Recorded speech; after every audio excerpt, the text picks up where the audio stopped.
Assalamualaikum dan salam Sarawakku sayang. Buletin UKAS edisi malam 11 November 2020 bersama saya Fidai Hanan Sahni. Tumpuan berita. Selepas menerima pandangan daripada ibu bapa dan orang ramai serta mengambil maklum balas daripada Jawatankuasa Pengurusan Bencana Negeri JPBN Sarawak, Kementerian Kebajikan Kesejahteraan Komuniti, Wanita, Keluarga dan Pembangunan Kanak-kanak mengambil keputusan membuka semula tadika dan taska di kawasan bukan zon merah berkuat kuasa serta merta. Menterinya Datuk Seri Fatimah Abdullah berkata, pembukaan semula taska dan tadika ini perlu dipatuhi dengan prosedur operasi standard SOP yang ketat. Bagi zon hijau ataupun yang bukan merah, luar daripada Kuching, taska dan tadika diberi kebenaran untuk beroperasi serta-merta. Jadi boleh beroperasi dengan mematuhi SOP yang telah kita sediakan dan patuhi dengan ketat sekali. Penyelia dan juga petugas juga perlu mematuhi SOP itu supaya kita dapat elakkan anak-anak kita ini daripada jangkitan COVID-19. Sekiranya berlaku jika terdapat ada kes positif, maka serta-merta taska maupun tadika itu akan ditutup. Beliau berkata demikian dalam sidang media pembukaan taska dan tadika Sarawak di Bangunan Dun Sarawak pada Rabu.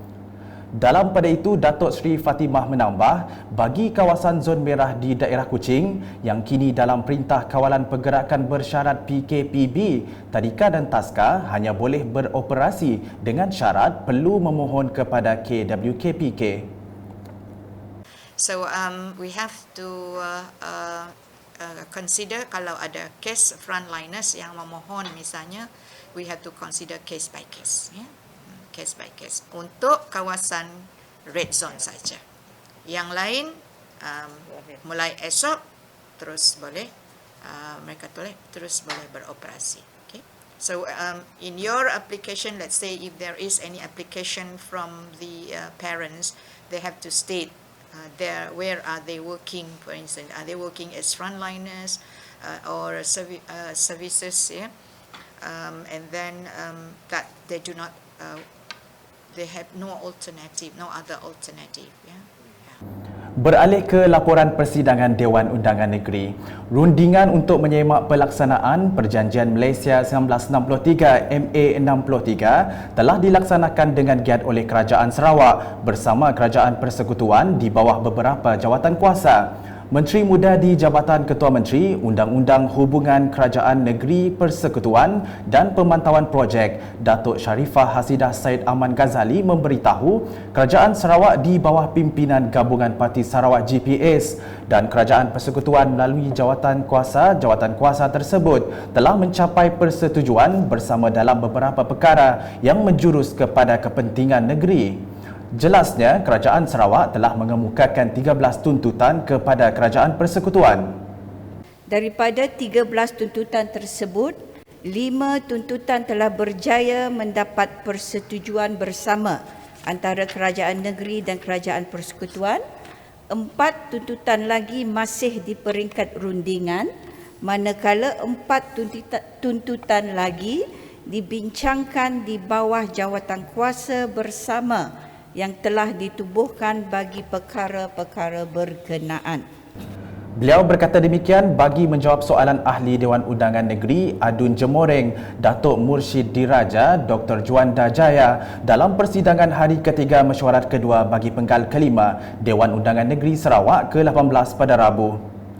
Jelas beliau lagi, 5 tuntutan yang berjaya mendapat persetujuan bersama adalah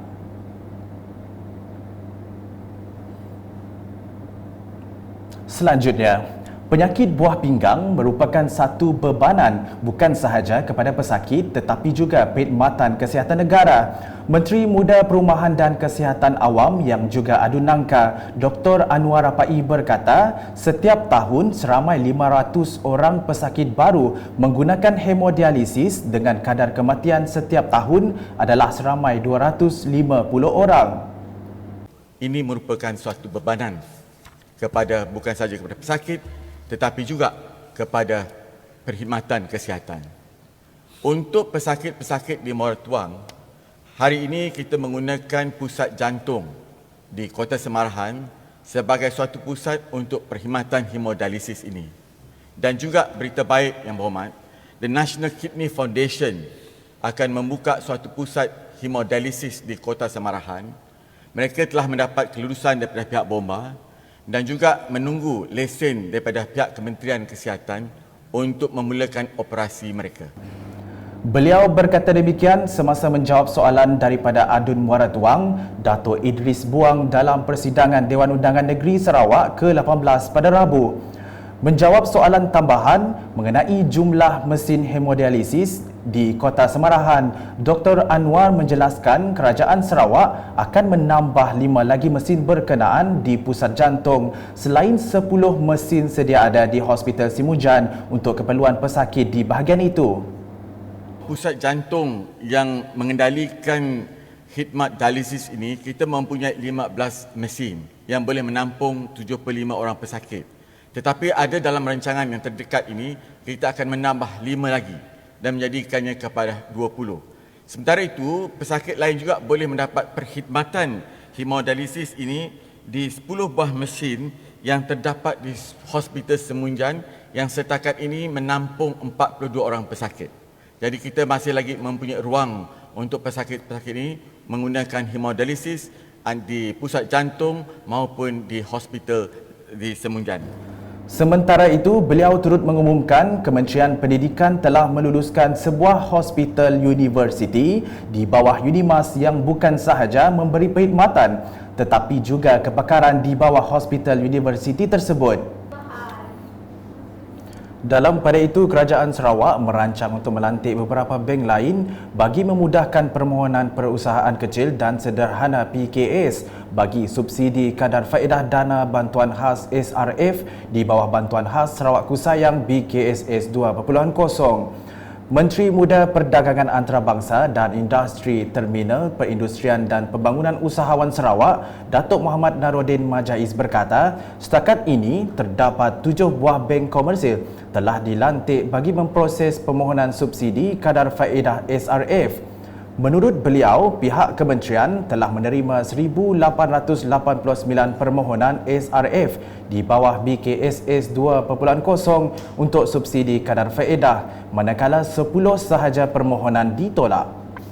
Oleh kerana tidak semua permohonan itu adalah klien kepada 7 bank yang kerajaan negeri pilih, maka kita dalam perancangan untuk menambah, kita dalam planning melantik bank lain selain daripada 7 bank yang kita lantik selama ini. Kerana kita rasa banyak pemohon bukan klien kepada 7 bank tadi. Jadi dengan melantik lebih daripada 7, jadi insya-Allah lebih banyak lagi pemohon kita akan mendapat akses kepada skim interest subsidi. Beliau berkata demikian dalam sidang media semasa persidangan Dewan Undangan Negeri DUN Sarawak ke-18 pada Rabu. Sementara itu, beliau memberitahu 7 bank yang telah dipilih oleh Kerajaan Sarawak sebelum ini bagi memproses permohonan subsidi SRF ialah seterusnya, penggubalan rang Undang-Undang RUU Artikel 16 Perlembagaan Sarawak bertujuan untuk menjaga kepentingan dan keistimewaan rakyat di negeri ini. Jelas Ahli Dewan Undangan Negeri Adun Batu Kitang, Loh Kerciang, Kerajaan Gabungan Parti Sarawak GPS menggubal semula RUU berkenaan bagi memberi definisi dengan lebih jelas mengenai istilah penduduk negeri.